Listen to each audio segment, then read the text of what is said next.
ఆ వెంకన్న స్వామి స్వయంగా మీ దగ్గరకు వస్తారంటే నమ్ముతారా?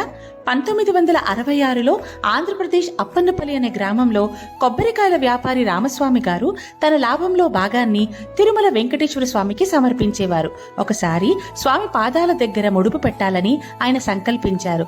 కానీ అర్చకులు అనుమతించకపోవడంతో బాధతో ఆలయంలోనే పడుకున్నారు.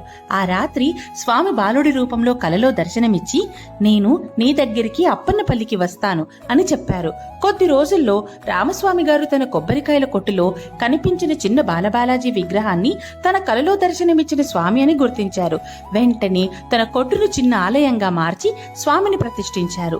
ఈ ఆలయంలో నిత్య అన్నదానం ప్రథమంగా 1977లో ప్రారంభమైంది.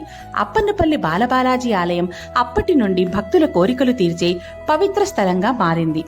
అమలాపురం నుండి 13 కిలోమీటర్ల దూరంలో ఉన్న ఈ అప్పన్నపల్లి ఆలయానికి వెళ్లి ఆ స్వామివారి ఆశీర్వాదాన్ని మీరందరూ పొందాలి.